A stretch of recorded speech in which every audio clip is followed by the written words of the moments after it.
कहानी उत्तराखंड की एक 19 साल की लड़की की है। एक बेहद अफसोसनाक कहानी, जिसमें न सिर्फ उत्तराखंड के लोगों को बल्कि देश में जिसने भी सुना है झंझोड़ के रख दिया है। उत्तराखंड को हम लोग देवभूमि भी कहते हैं, और मेरा भी बहुत अच्छा रिश्ता है उत्तराखंड से, बहुत करीबी। ये उत्तराखंड के लोग, पहाड़ी लोग, बड़े सीधे बड़े शरीफ होते हैं। और कई बार ये बातें भी होते हैं कि जो आज के दौर में जिस तरह से जुर्म अपना पांव पसार रहा है, कम से कम कुछ इलाके ऐसे हैं देश में जो अछूते हैं इससे। और इसमें इस देवभूमि का भी जिक्र होता है, लेकिन शायद ये गलत था। जो गलत सोच रखते हैं और इस तरह की चीज़ें करते हैं, वो शायद अपने देश में हर जगह पहुंच चुके हैं। और ये कहानी ऐसी एक कहानी है जिसमें कैसे एक ताकतवर मंत्री का बेटा है, एक मासूम लड़की, उन जो जो अपना अपना करियर शुरू ही करने जा रही थी, जो उसके सपने थे, और उसकी ज़िंदगी और उसके सपने पहले ही सब कुछ एक तरह से टूट गया, बिखर गया। कहानी अंकिता भंडारी की है।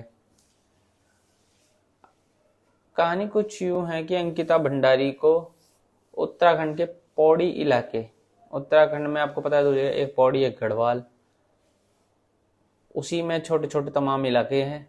तो इसी पौड़ी के एक श्रीकूट गांव है, बहुत दूर दराज गांव है ये। बहुत मतलब दूर दराज के गांव वहाँ पे पिछड़े हुए हैं, काफ़ी मुश्किल भरी ज़िंदगी होती है वहाँ पे। तो इसी श्रीकोट गांव में पैदा हुई 19 साल की, जो अब हो गई अंकिता भंडारी। एक साधारण परिवार, लोअर मिडिल क्लास आप कह सकते हैं, लेकिन बचपन से पढ़ाई लिखाई में तेज, सपने भी बड़े थे उसके। 12वीं तक उसने पढ़ाई की, और 12वीं के बाद ये था कि अब कॉलेज जाना और क्या कोर्स करना। तो अंकिता का शौक था होटल मैनेजमेंट करने का। माँ बाप ने उसकी इस ख्वाहिश को पूरी की और उसे होटल मैनेजमेंट का कोर्स था जो वो करा दिया। अब 12th के बाद 1 साल का होटल मैनेजमेंट का कोर्स, डिप्लोमा। इसी दौरान फिर वो आगे कुछ करती, तब तक कोरोना ने देश में दस्तक दे दी। कोरोना का असर उत्तराखंड के लोगों पे पड़ा। तमाम स्कूल, कॉलेज, यूनिवर्सिटी, इंस्टीट्यूट सब बंद हो गए। वर्क फ्रॉम होम शुरू हो गया, वैसे ही क्लासेस लगने लगी थी। ऐसे में बहुत सारी मुश्किलें आई। उत्तराखंड उत्तराखंड टूरिस्ट पे बहुत सारे डिपेंड है। टूरिस्ट पे भी, वो टूरिज्म पे बहुत असर पड़ा। ईयर 21 और 22 का साल जो लगभग खत्म होने लगा, जब 22 आने लगा, कोरोना थोड़ा कमजोर होने लगा। कोरोना की दहशत थोड़ी कमजोर हुई, दुनिया फिर से धीरे धीरे पटरी पर लौटने लगी, और फिर अंकिता ने अपने सपनों को पूरा करने की ठानी। अगस्त, अभी लास्ट मंथ जो पिछले महीने की बात है, 18 अगस्त की बात है, ठीक है। अंकिता ने क्योंकि होटल मैनेजमेंट का काम किया, काफ़ी उसके एक्सपीरियंस के लिए काफ़ी छोटी मोटी जगह बात की, काम किया। इत्तेफाक से उसे पता चला कि हरिद्वार और ऋषिकेश के करीब 8 किलोमीटर दूर एक रिजॉर्ट है, और उस रिजॉर्ट में रिसेप्शनिस्ट की जगह खाली है। वनंतरा, इस रिजॉर्ट का नाम था वनंतरा रिजॉर्ट। इस रिजॉर्ट का जो मालिक था वो उत्तराखंड के एक ताकतवर बीजेपी नेता, ठीक है, जो कि एक पूर्व राज्य मंत्री रहे हैं। अच्छी खासी पैठ, अच्छी खासी अपने इलाके में पकड़ उनकी। तो उनका बेटा पुलकित आर्या, उसके पिताजी का नाम विनोद आर्या, पुलकित आर्या ने 2017 में ऋषिकेश से करीब 8 किलोमीटर दूर हाईवे से अंदर जंगल की तरफ, घने जंगलों के बीच में एक रिजॉर्ट बनाया, जिसका नाम वदंतरा रिजॉर्ट रखा। 2018 में इसका काम शुरू हुआ था, सॉरी 2017 में। 18 में ये रिजॉर्ट बनकर रेडी हो गया। बाकी लास्ट 4 ईयर्स से इसमें टूरिस्टों का आना जाना लगा हुआ है। अब इस रिजॉर्ट में सब कुछ ठीक चल रहा था। 18 अगस्त को अंकिता जो है होटल मैनेजमेंट का कोर्स कर चुकी, अपने एक जानने वाले के थ्रू इस रिजॉर्ट में पहुंची और आखिर में वो एक रिसेप्शनिस्ट के जॉब पर सिलेक्ट हो जाती है और वहां काम करना शुरू कर देती है।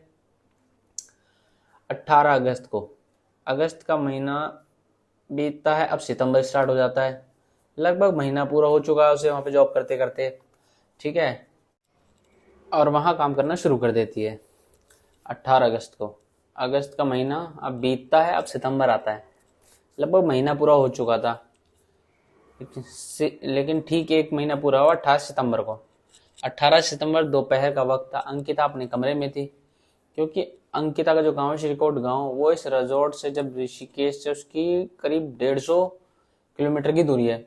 अब डेली ट्रैवल करना तो वहाँ मुश्किल है, इतनी कम सैलरी में साधन भी नहीं है आप घर आ जा सकें, 150 किलोमीटर पहाड़ी रास्ते से आना जाना ठीक नहीं।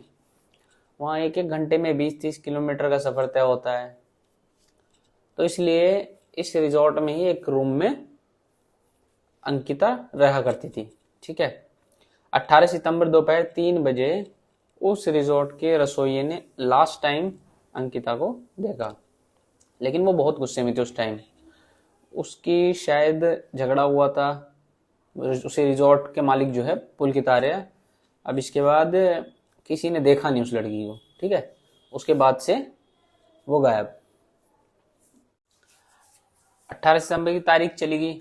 19 सितंबर की सुबह 11 बजे के आसपास इस रिजॉर्ट का ओनर पुलकित आर्य वहाँ लोकल पुलिस स्टेशन में जाता है और वहाँ जाके रिपोर्ट लिखाता है। रिपोर्ट ये कि कल शाम तक अंकिता रिजॉर्ट में थी, सब कुछ ठीक था, लेकिन फिर रात को वो अपने रूम में सोने चली गई और सुबह जब उसको ड्यूटी पर रिसेप्शन पर आना था वो आई नहीं, और कहाँ गई पता नहीं, उसका मोबाइल भी बंद है, तो कुछ पता नहीं है, और इसलिए हम उसकी गुमशुदगी की मिसिंग की रिपोर्ट लिखवाना है। पुलिस रिपोर्ट लिखती है लेकिन हवा हवाई में, इसके आगे कुछ नहीं करती।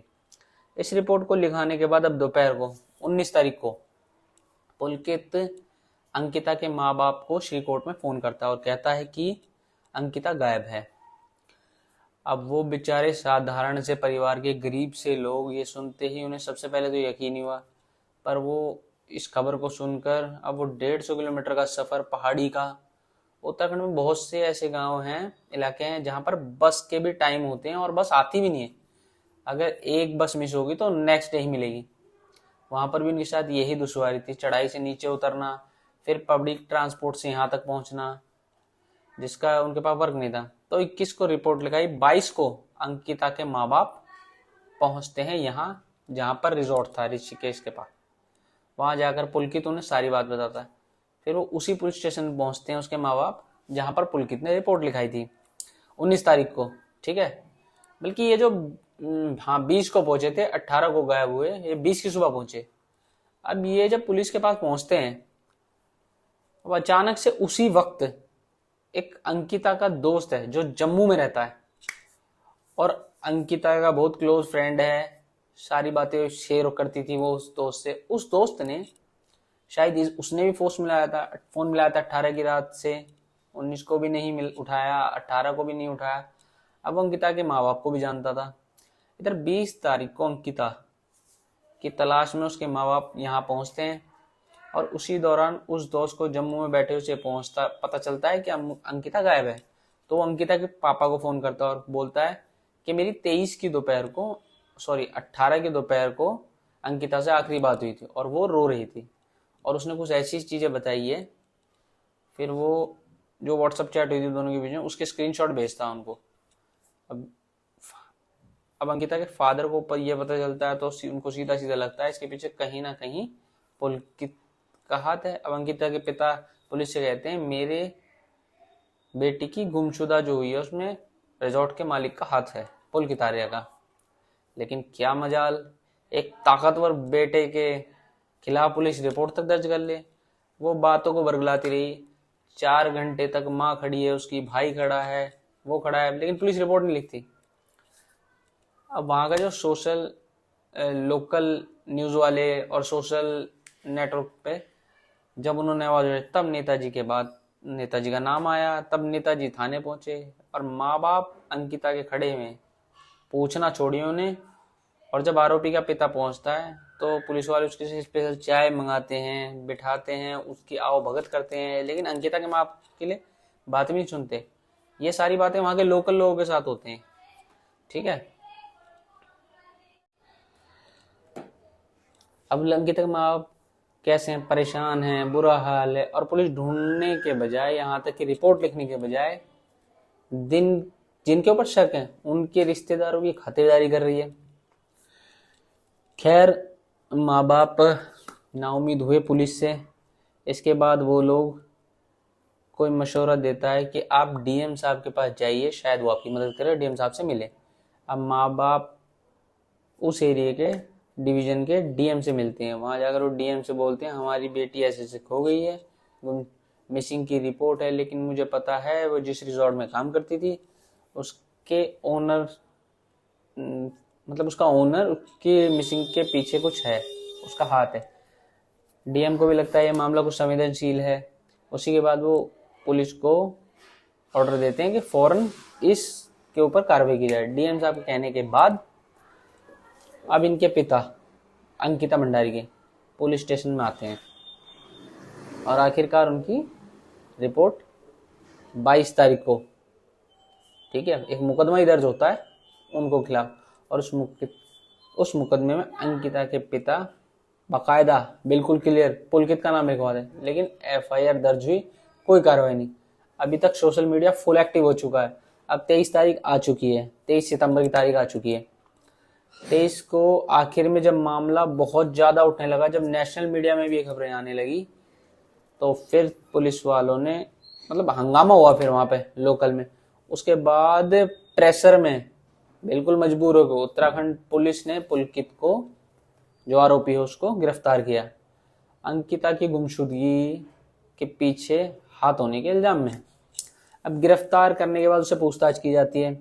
जब उससे पूछताछ हुई तो ऑलरेडी जो रिजॉर्ट का मैनेजर था वो भी 18 से भागा। अच्छा, मैनेजर के भी हाथ होने के इल्जाम है, जो गायब है। फिर उसे गिरफ्तार करते हैं। अब गिरफ्तार होने के बाद उससे पूछताछ हुई तो ऑलरेडी जो मैनेजर था वो भी 18 से भागा हुआ था, उसे भी पकड़ा गया। एक और स्टाफ था वो भी भागा हुआ, उसे भी पकड़ा गया। अब 3 लोग उत्तराखंड पुलिस के पास थे, रिजॉर्ट का मालिक, मैनेजर और एक स्टाफ। इन तीनों से काफी लंबी पूछताछ हुई। जब इन पे प्रेशर डाला गया तब 23 तारीख की शाम होते होते बेहद एक, मतलब कैसे बताऊं, बहुत गलत खबर है। इन तीनों ने खुद एक्सेप्ट किया कि 18 सितंबर को उन लोगों ने अंकिता को मार डाला था। और अंकिता को जिस तरीके से मारा, उसकी पूरी कहानी, पूरी स्टोरी इन्होंने बताई। जिस वजह से मारा वो भी बताया। तीनों आरोपी, जो तीनों क्रिमिनल थे, पुलिस के सामने एक्सेप्ट कर चुके थे, बट वो कहानी पूरी नहीं सुना रहे थे। वो भी 18 सितंबर की आधी कहानी ये थी कि पुलकित ने पुलिस को बताया कि 18 सितंबर को दोपहर को अंकिता के साथ किसी बात पर झगड़ा हुआ था। इसके बाद उसका मूड ठीक करने के लिए पुलकित ने तय किया, चलो इसको थोड़ा ऋषिकेश घुमाकर लेकर आते हैं, ठीक है। इसी के बाद एक स्कूटी और एक बाइक पर 4 लोग, अंकिता, पुलकित, उसका मैनेजर और एक स्टाफ, ये चारों, 2 लोग स्कूटी पर, 2 लोग बाइक पर, और ये ऋषिकेश उस रिजॉर्ट से करीब 8 किलोमीटर दूर एक चीला बैराज करके है, वहां पर पहुंचते हैं। वहां जाने के बाद ये तीनों लोग, पुलकित, उसके 2 साथी, मैनेजर और स्टाफ, शराब पीते हैं। इसके बाद अब अंधेरा हो चुका था, शाम ढल चुकी थी। फिर वहां पर किसी बात पर अंकिता से पुलकित का झगड़ा होता है। जहां पर ये लोग खड़े थे, जहां झगड़ा हो रहा था पॉइंट पे, वहीं पर ये बैराज था। बैराज मतलब वो समझ रहे हो ना, बांध होता है जहां से पानी छोड़ा जाता है, पानी का फ्लो कंट्रोल किया जाता है, पानी कितना देना है कितना नहीं छोड़ना, वो सब सेटिंग की जाती है। जो पुलकित है उसका ये कह जाना है, इसी झगड़े के दौरान उसे गुस्सा आया और उसने अंकिता को धक्का दे दिया और वो अंकिता बैराज के पानी में गिर जाती है। और फिर ये लोग वापस उसी स्कूटी बाइक पर लौट आते हैं, अंकिता को पानी में वहां बैराज में फेंक कर। पलट कर एक बार भी नहीं देखते हैं वो कि वो बेचारी जिंदा है या मर चुकी है, और ये वहां से चले आते हैं। अब उत्तराखंड पुलिस के हाथ में एक सीसीटीवी फुटेज लगी, उन्हें मिला। उसमें रिजॉर्ट से बैराज तक आने के दौरान एक जगह कैमरे में 4 लोग दिखाई दे रहे हैं, 2 स्कूटी पे बैठे हैं और 2 बाइक पे। लेकिन वापसी में उसी स्कूटी और बाइक पे एक कम हो गए, 3 लोग बैठे थे, अंकिता गायब है।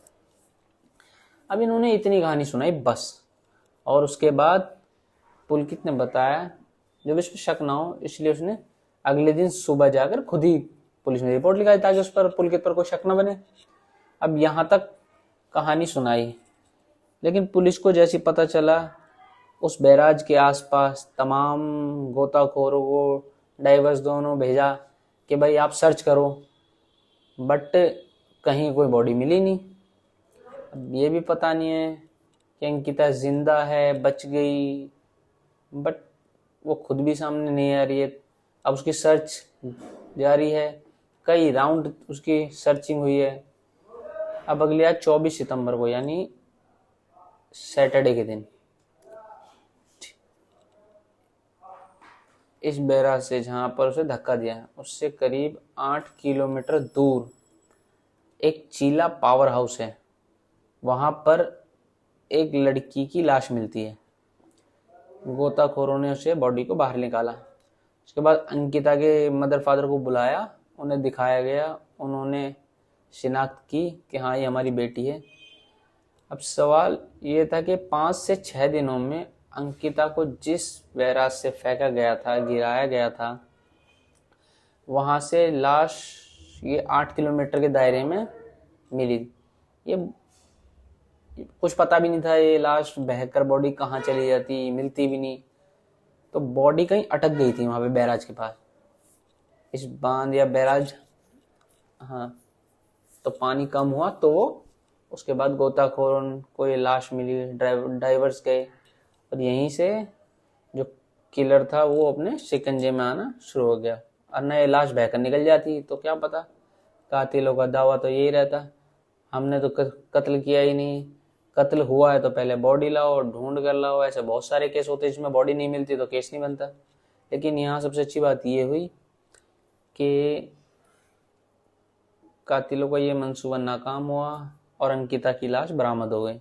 अब कातिल ने आधी कहानी सुनाई, लेकिन वे लगातार यही बताते रहे कि झगड़ा हुआ, उसके बाद हमने धक्का दिया, लेकिन किस बात पे झगड़ा हुआ, क्या हुआ, क्यों धक्का दिया, ये कहानी नहीं बता रहे।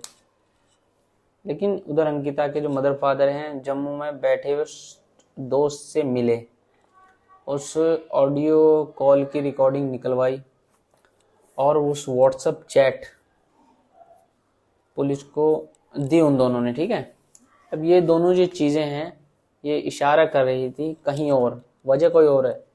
व्हाट्सएप की पूरी चैट जो है, जो इस तरह है, अंकिता अपने दोस्त को कह रही है ये लोग मुझे गलत समझ रहे हैं, ये समझते हैं कि मैं 10,000 में ये मुझे खरीद लिया है, ये समझते हैं कि मैं गलत टाइप की लड़की हूँ, ये लोग मुझे ज़बरदस्ती कस्टमर या गेस्ट जो हैं रिजॉर्ट के, उनके कमरे में भेजते हैं सर्विस के लिए, और मैं इनको बार बार मना करती हूँ, ये गुस्सा मेरा कहीं और उतार रहे हैं। और लेकिन ये सब कुछ ठीक नहीं है। ऑडियो कॉल है उसमें वो रो रही है, अपने बैग को मरा रही है, शायद वो रिजॉर्ट को छोड़ के जाना चाहती थी। तभी तक की पुलिस की इन्वेस्टिगेशन है।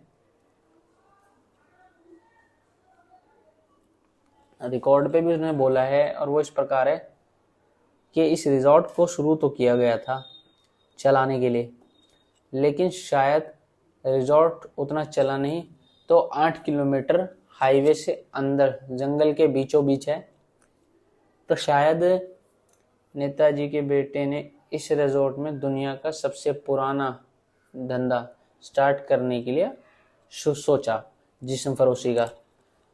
और रिजॉर्ट का जो लोकेशन है एक तो बिल्कुल आसपास सन्नाटा है, जंगल है, कोई आसपास रहता नहीं, कुछ नहीं, तो सुकून और शांति, रिलैक्सेशन और तन्हाई ढूंढने वाले ऐसे लोगों के लिए ये बिल्कुल परफेक्ट जगह है। तो उसे लगा शायद रिजॉर्ट का बिजनेस भी बढ़ेगा। और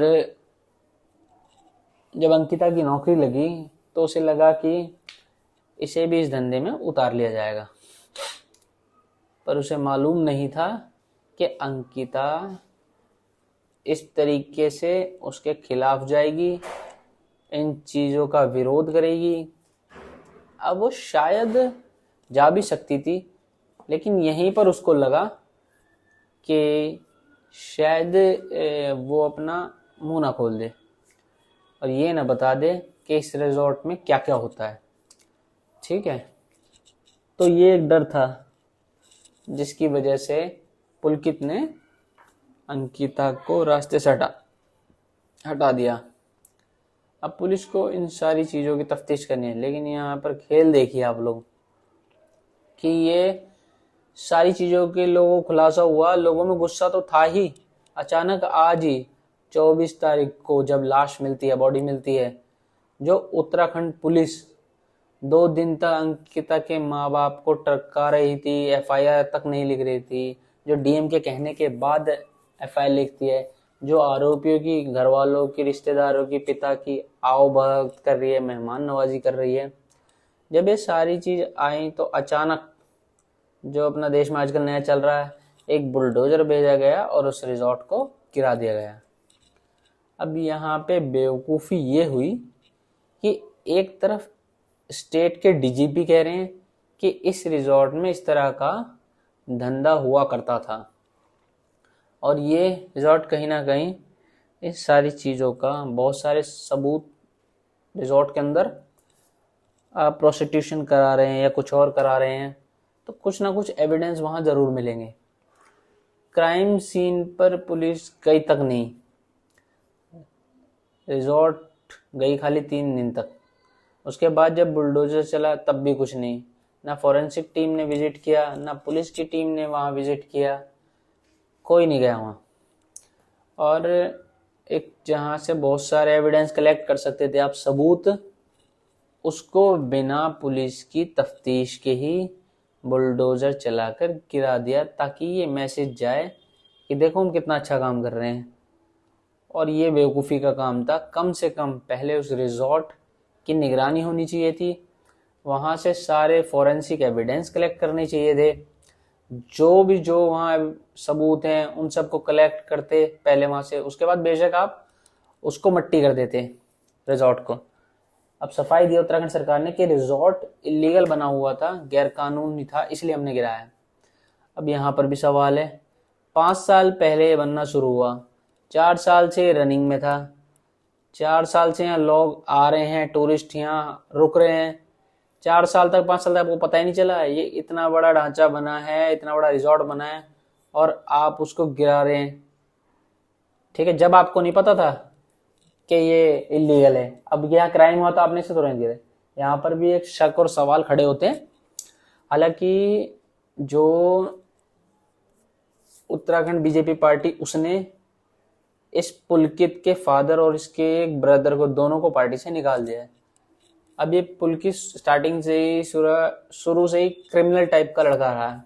जब कोरोना का टाइम था तब कहते हैं कि आपको अमन मोली त्रिपाठी आपको याद हो, मधुमती शुक्ला हत्याकांड के वजह से यूपी के ये भी एक मंत्री रहे दबंग, जेल में लंबे टाइम तक। तो कहते हैं कि उस कोरोना काल में जब आने जाने की पाबंदी थी, तब ये उत्तराखंड की वादियों में घुमाने वाला यही था, पुलकित। तो ऐसे कई सारे रिकॉर्ड रहे हैं, लेकिन कुल मिलाकर अफसोस की बात यह है कि एक उत्तराखंड की ही बेटी जो 5 दिन तक गायब रही, उत्तराखंड पुलिस ने जरा सी जहमत नहीं उठाई वक्त पर रहते हुए कार्रवाई करने की, और माँ बाप चीख चीख कर कह रहे हैं बार बार कि उसकी बेटी की गुमशुदगी के पीछे कौन है, उसके पीछे क्या हो सकता है, उसके साथ क्या हुआ है। वो तो सोशल मीडिया की आजकल पावर बहुत अच्छी है, उन्हें एक्शन, पुलिस को एक्शन लेना पड़ा, देर से ही भले लिया, फिर उनके ऊपर प्रेशर बना और उसके बाद फिर ये गिरफ्तारियां हुई हैं, FIR हुई हैं। लेकिन अभी भी ये मामला खत्म नहीं हुआ है, क्योंकि ये याद रखिए कि जिस आदमी को पुलिस ने रखा है वो एक पावरफुल आदमी का बेटा है, जिसकी उत्तराखंड में अच्छी खासी पैठ है और वहां पे अच्छी खासी चलती है। लेकिन ये मीडिया वालों की भी एक आदत होती है, जब कोई खबर होती है तो खूब शोर करते हैं, लगातार दिखाते हैं, लेकिन जैसे धीरे धीरे वक्त बीतता है तो ये न्यूज को भूलना शुरू कर दिए। उसी भूलने की वजह से कई ऐसी कहानियां हैं जो कि कब पलट जाती हैं किसी को पता भी नहीं चलता। तो अभी तो मामला गर्म है, सब कुछ हो रहा है, सभी मुख्यमंत्री कह रहे हैं हम कड़ी कार्रवाई करें, DGP कह रहे हैं हम नहीं छोड़ेंगे बिल्कुल भी उसको, पिता कह रहे हैं कि पिता कह रहा है कि आरोपी को जो सजा मिलनी चाहिए दे दो, मिलनी चाहिए। लेकिन केस की जब जांच होगी, जब चार्जशीट दाखिल होगी, तब असली नीयत और चीजें समझ में आएंगी कि क्या इतना ठोस एविडेंस और इतनी सॉलिड चीजें पुलिस अपने इन्वेस्टिगेशन में अदालत तक ले जाएगी जिससे इन लोगों को कड़ी सजा दिलाई जा सके, या फिर इसके लूप होल्स को पकड़कर इसे इतना हल्का कर दिया जाएगा कि सब आसानी से रिहा हो जाएंगे और किसी को पता भी नहीं चलेगा कि अंकिता भंडारी के कातिलों का हुआ क्या। ऐसा होना नहीं चाहिए, ऐसा होना नहीं चाहिए, और जरूरी ऐसे केस पे बारीक से बारीक लोगों की नजरें होनी चाहिए।